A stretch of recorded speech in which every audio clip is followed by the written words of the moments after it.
Tonight on Newsbeat, we're going live to Mike's Habitat and hearing from students about their favorite Mike memories. Some LSU researchers are being awarded for their contributions. And Samsung has come under fire after releasing its new smartphone. All that and more. Newsbeat starts right now.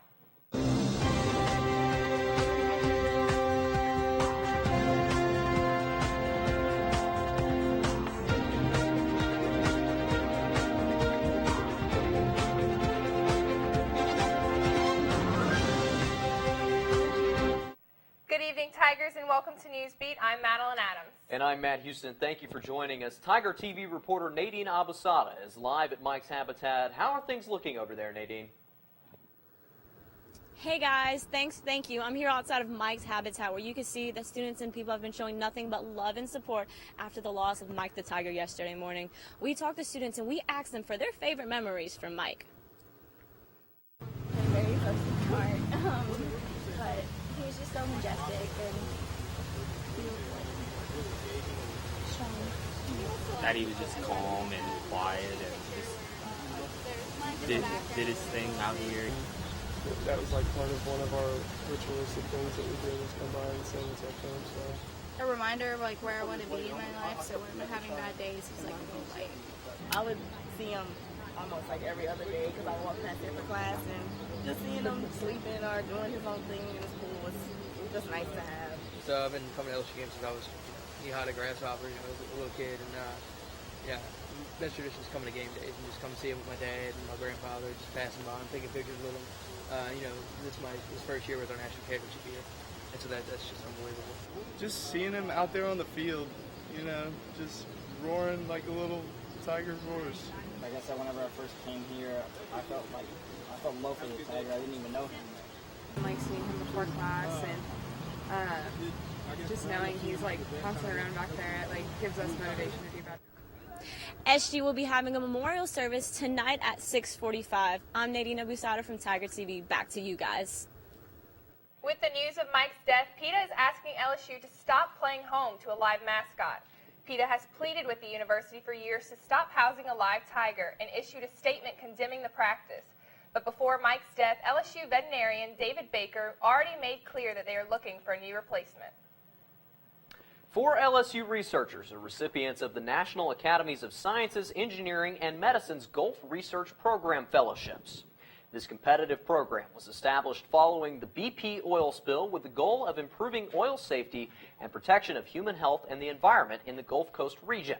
Fellows are chosen based on their current and potential for future contributions to improving environmental safety. LSU alumni Polina Kolik is one of 10 science policy fellows. Kolik will be working at the Coastal Protection and Restoration Authority in Baton Rouge and says that oil safety research is vital for the state of following past oil spills. Science Policy Fellowship aims at placing scientists at the interface of science and policy. This is actually really important because it's important for scientists to be able to communicate the science that's going on in a particular region to the public and also to politicians to be able to get funding to do our research. And also in Louisiana, what's really important is protection and restoration of coastal Louisiana. Well, if you're planning to own the new Samsung Galaxy Note 7, you may want to reconsider. CNN reporter Paula Hancock tells us why.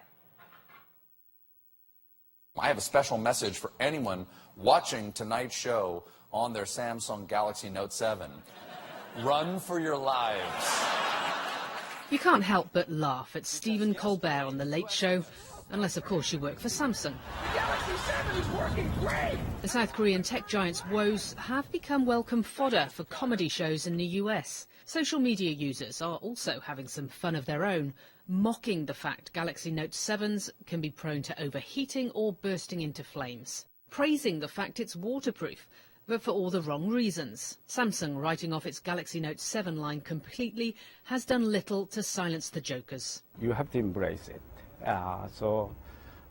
There's no other option. You have to communicate with the customers proactively. Samsung is now in crisis mode. How to rebuild the brand. How to convince customers a potentially dangerous phone replaced by another potentially dangerous phone does not mean they cannot be trusted. The bottom line is it makes questions about the brand, because all of a sudden we're not sure we can trust Samsung because they couldn't solve this problem. Most agree that until Samsung figures out exactly what is wrong with this phone and makes moves to ensure it can never happen again, it will be hard to regain trust. Samsung has built credibility from scratch before.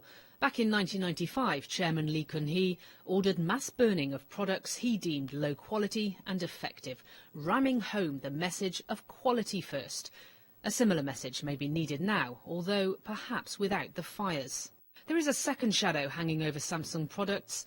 US regulators last month warned owners of certain top-loading washing machines of safety issues following reports some have exploded. The Consumer Product Safety Commission says it is currently working with Samsung on a remedy.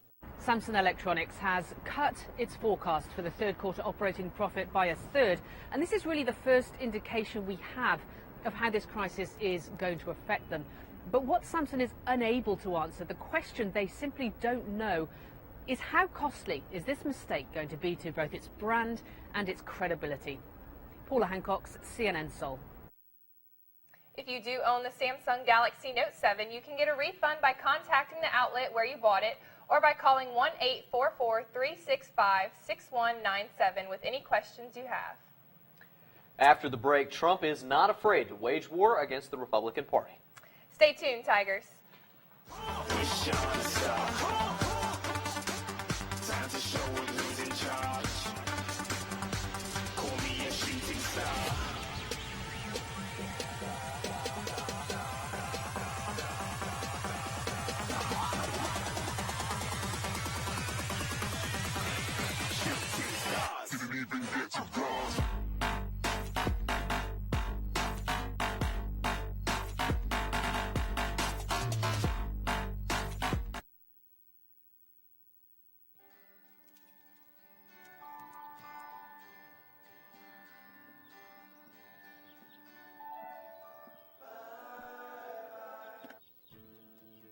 That's me as a state trooper almost 30 years ago.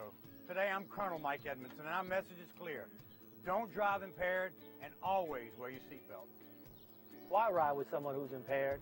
Be safe, be smart. I'm Commissioner Troy Hebert. This year, make safety your priority.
Well, it looks like Donald Trump is waging all-out war against many leaders of his own party after the latest controversy caused them to abandon him.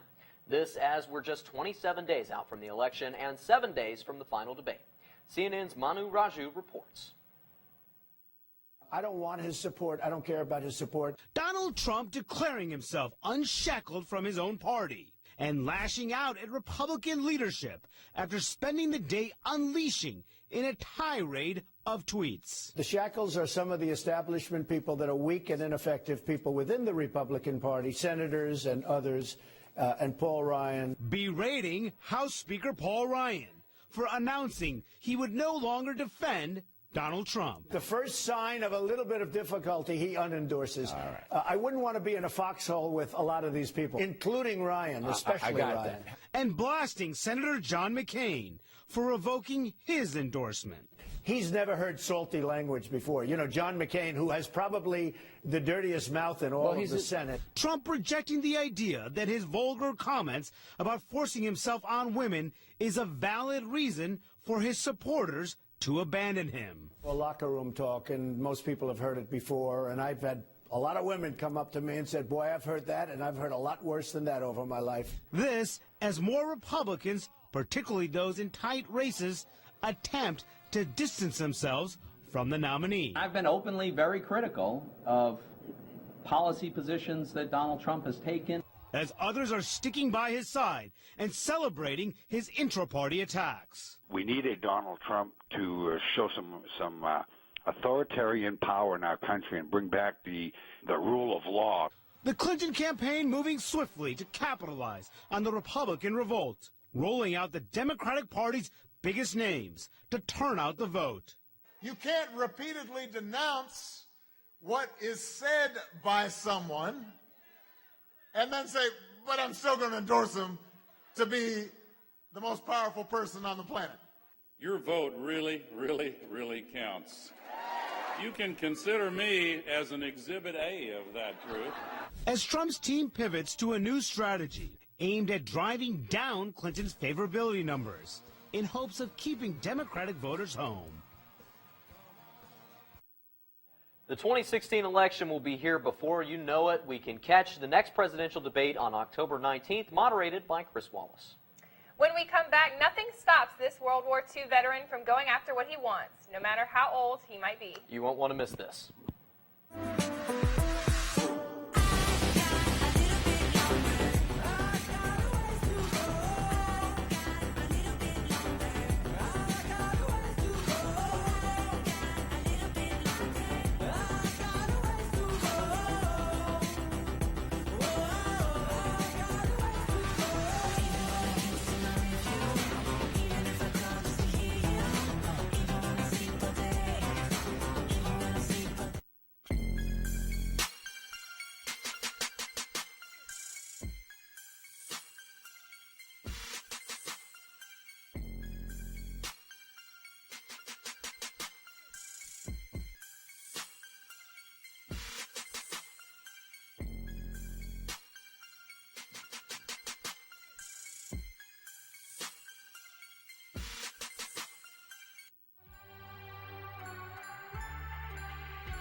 It's a new dawn, it's a new day. It's a new life for me, yeah. It's a new dawn, it's a new day. It's a new life for me. Ooh, ooh, ooh. And I'm feeling good.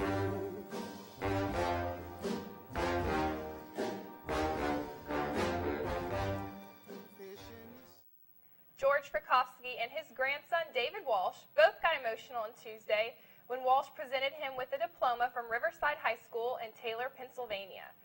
You see, Walsh is a vice principal in the same school district that his grandfather left in 1944 to fight in World War II.